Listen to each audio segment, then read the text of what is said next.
Welcome, my dear nightly wanderers. You found yourself once again back in the swirling shadows of Echoes of the Dark. Tonight, I will guide you through the haunting embrace of the Whispering Grove. Are you trembling in anticipation? You should be. Let's begin. In the far reaches of an unmarked countryside, there lies a forest they call the Whispering Grove.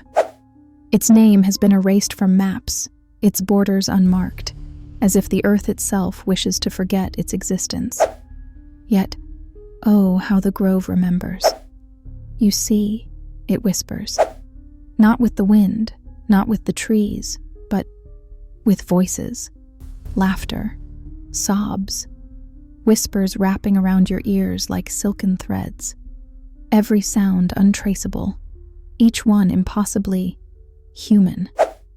Our story centers on Eloise, a restless journalist, famous for writing articles that expose the unexplained. She ventured where others feared, chasing specters, mysteries, and myths until they unraveled beneath her pen. But the Whispering Grove? That, my dears, was the story that would unravel her. On a late autumn evening, with her flashlight and notebook in hand, Eloise stepped into the dense, mist-wrapped woods. The crickets fell silent as she entered, as if even the smallest of creatures refused to disturb what lay beyond. Eloise was no stranger to fear. But this silence? It was an unnatural silence, a predatory hush blanketing everything around her.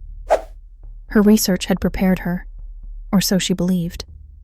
Locals whispered to her tremblingly about the grove, claiming no family lived near its edges for more than a single season. Hunters disappeared, livestock fled. The stories were endless, chilling. But Eloise sought to prove the rumors ridiculous, fabricated by a superstitious town desperate to keep city slickers like her away. 2 hours passed as she walked deeper. The narrow path, overgrown with nettles and tangled branches, brought her to a peculiar sight. A single tree in the center of a clearing. Its bark gnarled and blackened as if scorched. And at the base, a ring of stones encasing a mound of dirt. Something about it screamed, unmarked grave. But Eloise waved her thoughts away. There were no clues yet, no facts to record. She knelt beside the tree, brushing her hand against its bark, and that's when she first heard it. A child's voice, faint, distressed. "Help me!" Eloise froze. Whipping her flashlight in all directions, she found nothing but choking mist. "Who's there?" she called, her voice shaking more than she liked. No answer. She laughed nervously. Surely just the wind and her imagination. But then it came again, this time unmistakably near her ear. "You shouldn't have come." Her breath hitched, and she stood abruptly, backing away from the tree. The stones at its base seemed wrong now, misplaced though she hadn't touched them. And then came the whispers. Not one voice, but many. A symphony of murmurs too low to discern, slithering out of the dark like vines wrapping around her mind. Eloise fought her rising panic. "This isn't real," she told herself, clutching her arms tightly. She paced in frustrated circles, but the voices, oh, they never stopped. They grew louder, more insistent now, words forming. "Stay with us, Eloise. We've been waiting." Impossible. How did they know her name? She ran, flashlight flickering, her feet tripping over roots that felt like fingers clawing at her boots. The grove changed as she moved. Branches seemed to grow in real time, twisting toward her like skeletal hands. The mist thickened, its tendrils coiling around her ankles until, bang! Her flashlight struck the forest floor and shattered. She bent to grab it, but her eyes caught something in the weak glow of its broken light. Footprints. Tiny, barefoot prints leading deeper into the woods, but curiously they left no beginning trail behind her, as though whatever walked them hadn't emerged from within, but appeared, manifested. The child's voice returned, giggling this time. We'll play forever, Miss Eloise. It was then that she realized, too late of course, that the Grove wasn't watching her idly. No, the Grove had invited her. And just as she considered turning back, the laughter morphed into screams. Blood-curdling screams that came from everywhere and nowhere at once. High-pitched, animalistic wails. She covered her ears, staggering, but still they pierced through. Disoriented, her path back had all but disappeared.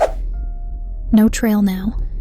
The forest had consumed it, swallowed it whole. She found the blackened tree again. Or was it a different one? The stones once surrounding it were now scattered as if disturbed by some unseen force.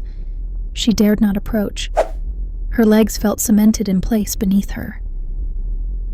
"Why me?" she screamed into the void. And that's when the answer came. Eloise raised her flashlight in search of the source, and there it was. Her own reflection. Not in a mirror, but in the mist itself. Her terrified face staring back at her. The reflection blinked, and her heart nearly stopped, for that blink had not been her own. The Grove spoke at last, in a single guttural voice, layered with all others. "The curious always feed our roots." Roots shot up from the ground, thorned and vicious, wrapping around her legs first, snaking toward her arms. Her notebook dropped as she struggled, futilely. Her screams joined the cacophony as whispers surrounded her once more, murmuring. By morning, all that remained was her book, open against the dirt, blank pages torn by what seemed to be claw marks.